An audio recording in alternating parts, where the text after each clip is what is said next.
नमस्कार दोस्तों, आप सभी का आपके अपने YouTube चैनल जीएस दरबार में हार्दिक स्वागत है। दोस्तों, हम लोगों ने टॉप 25 प्रश्नों की श्रृंखला शुरू की थी, जिसमें हम लोग जीके और जीएस से संबंधित महत्वपूर्ण प्रश्नों की चर्चा करते हैं। यह जो है प्रैक्टिस सेट संख्या 3 है। तो आइए बिना किसी देरी के शुरू करते हैं। जैसा कि आपके स्क्रीन पर पहला प्रश्न है कि उत्तर वैदिक काल के सामाजिक जीवन के विषय में निम्नलिखित में कौन सा एक कथन सही नहीं है। ध्यान देना है, पूछा गया सही नहीं है। आपके ऑप्शन हैं, समाज में स्त्रियों की दशा निम्न थी। ऑप्शन बी, महिलाएं राजनीतिक समाज में भाग नहीं ले सकती थीं। सी, बहुविवाह की भी रोक थी। डी, जात प्रथा अति कठोर हो गई थी। बताना है इसमें कौन सा कथन सही नहीं है। तो इसका सही जवाब दोस्तों बताइए। हाँ, तो ऑप्शन बी इसका बिल्कुल सही। ठीक, यह जो है उत्तर वैदिक काल में जो है कथन ये गलत है। अगला प्रश्न है, नंद वंश का प्रथम राजा कौन था? महापद्मनंद, घनानंद, सदानंद या परमानंद? बताइए इसका सही जवाब दोस्तों। हाँ, तो नंद वंश का संस्थापक भी बोल सकते हैं। कौन? महापद्मनंद। ऑप्शन ए इसका सही जवाब है। आगे देखते हैं प्रश्न संख्या 3। शाह ए बुलंद इकबाल के रूप में कौन जाना जाता था? अकबर, औरंगजेब, मुराद बख्श या दारा शिकोह? क्या पूछा गया है? शाह ए बुलंद इकबाल, बताइए किसे कहा जाता था? तो हाँ, दारा शिकोह को बोला जाता था शाह ए बुलंद इकबाल। आगे बढ़ते हैं, अगला प्रश्न देख लेते हैं। प्रश्न संख्या 4 है कि संभाजी के पुत्र शाहू को मुक्त किया था? औरंगजेब द्वारा, शाहजहां द्वारा, जहांगीर द्वारा या बहादुर शाह प्रथम के द्वारा? बताइए इसका सही जवाब क्या हो जाएगा। हाँ, तो इसका सही जवाब हो जाएगा बहादुर शाह प्रथम के द्वारा। ऑप्शन डी इसका सही जवाब है दोस्तों। आइए आगे बढ़ते हैं, अगला प्रश्न देख लेते हैं। अगला प्रश्न है, एक स्वशासन प्रणाली का परिचय किस वायसराय ने करवाया था? लॉर्ड रिपन ने, लॉर्ड लीटन ने, लॉर्ड एल्गिन ने या लॉर्ड डलहौजी ने? तो स्वशासन प्रणाली का जो है जनक किसे कहा जाता है? लॉर्ड रिपन को कहा जाता है। ऑप्शन ए इसका दोस्तों सही जवाब होगा। आगे बढ़ते हैं, अगला प्रश्न देख लेते हैं। प्रश्न संख्या जो है 6 है। एक तरफ जो है घटना दी गई है और एक तरफ उसको सुमेचित करना है। तो आइए मिलान करते हैं। पहला दिया है जलियांबाग हत्याकांड। तो बताइए कब हुआ था? तो आप सभी को पता है जलियांबाग हत्याकांड 13 अप्रैल 1919 को हुई थी। तो ए का हो गया 2। खिलाफत आंदोलन और इसके अलावा लखनऊ समझौता और रॉलेट एक्ट। बताइए। हाँ, तो हम बताएंगे खिलाफत आंदोलन 1920, लखनऊ समझौता 1916 और रॉलेट एक्ट 1919। देखते हैं पहले का दूसरा किस ऑप्शन में है। पहले का दूसरा, इसके अलावा दूसरे का तीसरा, तीसरे का चौथा और डी का, इसमें ऑप्शन बी इसका दोस्तों बिल्कुल सही जवाब लग रहा है। देखते हैं प्रश्न संख्या 6 है और प्रश्न संख्या 6 का सही जवाब ऑप्शन बी होगा। पहले का को सही कर लेते हैं। पहले का दूसरा, दूसरे का तीसरा, तीसरे का चौथा और चौथे का पहला। ठीक है, ऑप्शन बी इसका सही जवाब है दोस्तों। आइए आगे बढ़ते हैं, अगला प्रश्न देख लेते हैं। अगला प्रश्न है, अखिल भारतीय मुस्लिम लीग की स्थापना 1906 ईस्वी में किसके नेतृत्व के अधीन हुई थी? आगा खां, नवाब सलीमुल्लाह या जो है नवाब मोहसिनुल मुल्क या उपरोक्त सभी? तो इसका सही जवाब हो जाएगा ऑप्शन डी, उपरोक्त सभी। अगला देखते हैं, प्रश्न संख्या 8 है, भारतीय राष्ट्रीय कांग्रेस के लाहौर अधिवेशन 1929 में किस व्यक्ति की अध्यक्षता में पूर्ण स्वराज की मांग की घोषणा की गई थी? मोतीलाल नेहरू, जवाहरलाल नेहरू या बाल गंगाधर तिलक या लाला लाजपत राय? बताइए दोस्तों इसका सही जवाब कौन सा पूछा गया है। भारतीय राष्ट्रीय कांग्रेस का जो है लाहौर अधिवेशन जो 1929 में हुआ था और इसकी अध्यक्षता किसने की थी। तो हाँ, बिल्कुल सही जवाब दोस्तों, इसका सही जवाब हो जाएगा जवाहरलाल नेहरू। ऑप्शन बी इसका सही जवाब है। आगे बढ़ते हैं, अगला प्रश्न देख लेते हैं। प्रश्न संख्या 9, किस अधिवेशन में मुस्लिम लीग के अगुआ के रूप में मिस्टर जिन्ना ने मुसलमानों को या मुस्लिमों के लिए एक अलग देश की मांग की थी। कराची अधिवेशन, लाहौर अधिवेशन, ढाका अधिवेशन या लखनऊ अधिवेशन। बहुत ही अच्छा प्रश्न है।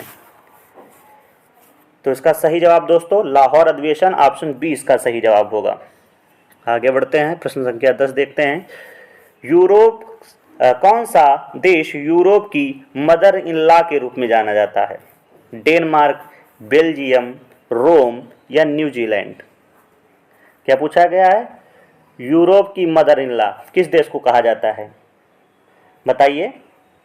हाँ, डेनमार्क को कहा जाता है। ऑप्शन ए इसका सही जवाब दोस्तों होगा। आइए अगला प्रश्न देख लेते हैं। प्रश्न संख्या 11 है कि कार्टोग्राफी में अध्ययन किया जाता है पृथ्वी की सतह का, चंद्रमा की सतह का, सूर्य की सतह का या पृथ्वी के आंतरिक भागों की। किसमें पूछा गया, कार्टोग्राफी। तो बताइए। हाँ, बिल्कुल सही जवाब, ऑप्शन ए इसका सही जवाब होगा। पृथ्वी की सतह का अध्ययन किया जाता है कार्टोग्राफी में। आगे बढ़ते हैं, अगला प्रश्न देख लेते हैं। प्रश्न संख्या 12 है दोस्तों, कौन सा कर अन्य व्यक्ति पर स्थानांतरित नहीं किया जा सकता। आयकर, बिक्री कर, उत्पाद शुल्क या इनमें से कोई नहीं। तो आयकर है, ये किसी अन्य व्यक्ति पर स्थानांतरित नहीं किया जा सकता है।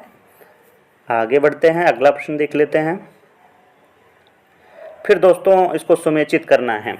देखो, एक तरफ पर्वत दिया है और एक तरफ जो है स्थित दी है और मिलान करना है। तो आइए करते हैं। सबसे पहला है आल्प्स पर्वत। तो आप सभी को पता है आल्प्स पर्वत कहाँ है, यूरोप में है। ए का 4 हो गया। एंडीज पर्वत कहाँ है, दक्षिणी अमेरिका में है। रॉकी उत्तरी अमेरिका में है और यूराल पर्वत रूस में है। तो इसमें पहले का चौथा ऑप्शन देख लेते हैं। पहले का चौथा, इसके बाद दूसरे का तीसरा। तो इसमें ऑप्शन ए ही सही लग रहा है। ऑप्शन ए इसका सही जवाब हो जाएगा दोस्तों। आगे बढ़ते हैं, अगला प्रश्न देख लेते हैं। प्रश्न संख्या 14 है, कौन सी नदी कर्क रेखा को स्पर्श नहीं करती है। साबरमती, माही, तापी या काली सिंध। बहुत ही अच्छा दोस्तों प्रश्न है।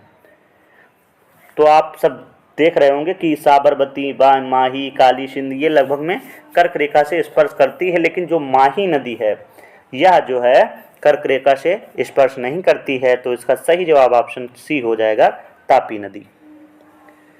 अगला प्रश्न है, निम्नलिखित में से एक क्रम हिमालय श्रेणी के उत्तर से दक्षिण की ओर सही है।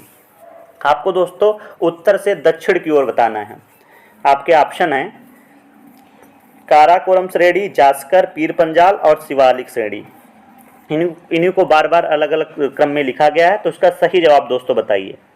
तो आप सभी को पता है कि अगर हम उत्तर से दक्षिण की ओर चलेंगे तो इस तरीके से अगर हम इनकी श्रेणी बात करें तो सबसे पहले आती है काराकोरम। इसको हम लिख लेते हैं थोड़ा, यहाँ पे हो जाएगा काराकोरम।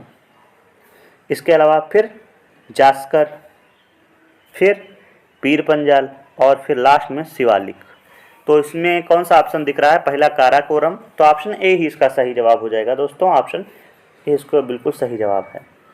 आइए आगे बढ़ते हैं, अगला प्रश्न देख लेते हैं। प्रश्न संख्या 16 है कि कार्डामम एक है नदी, पहाड़ी, विशेष फसल या कॉफी की किस्म।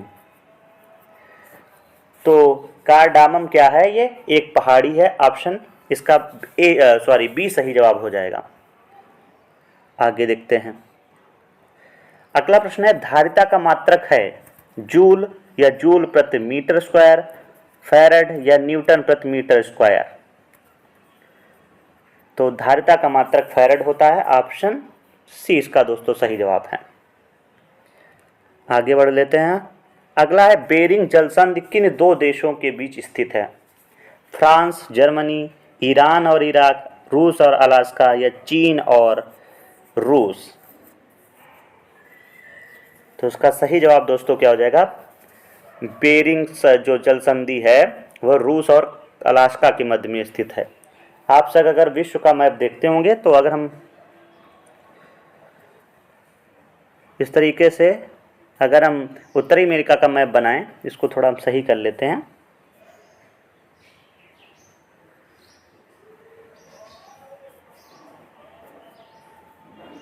अगर हम देखें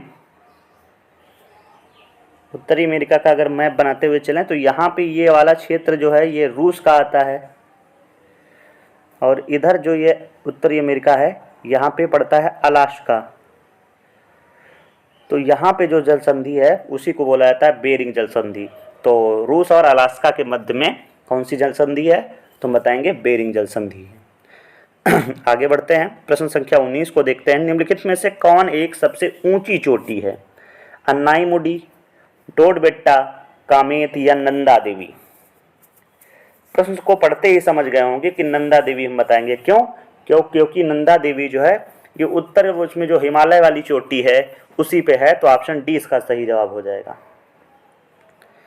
अगला प्रश्न है प्रश्न संख्या 20। किस पंचवर्षीय योजना में काम के बदले अनाज योजना आरंभ की गई थी? चौथी, पांचवी, छठवीं या सातवीं? बहुत बार प्रश्न दोस्तों ये पूछा गया है। तो जो काम के बदले अनाज योजना है ये पांचवी पंचवर्षीय योजना में शुरू की गई थी। ऑप्शन बी इसका दोस्तों सही जवाब है।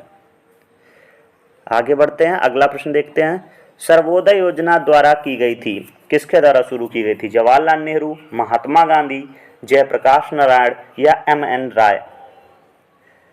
तो इसका सही जवाब है जयप्रकाश नारायण जी के द्वारा जो है सर्वोदय योजना शुरू की गई थी।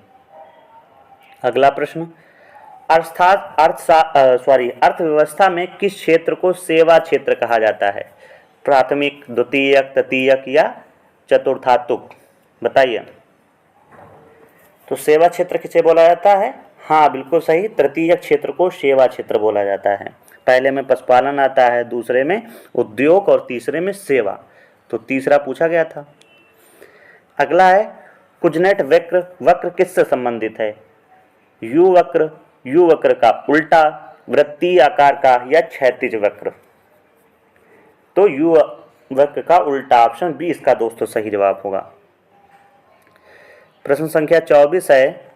निम्नलिखित में से कौन एक आसियान का सदस्य नहीं है? इंडोनेशिया, ब्रुनेई, वियतनाम या श्रीलंका?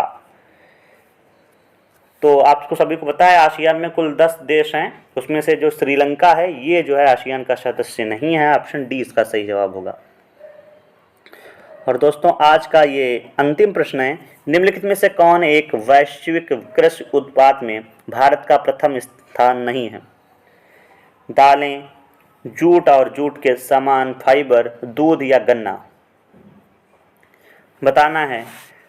देखो दालों में भारत प्रथम स्थान पे है, जूट में भी और जूट के समान फाइबर में भी है, दूध में भी है, लेकिन गन्ना के उसमें देखा जाए तो प्रथम स्थान पर नहीं है। तो ऑप्शन डी इसका दोस्तों सही जवाब होगा।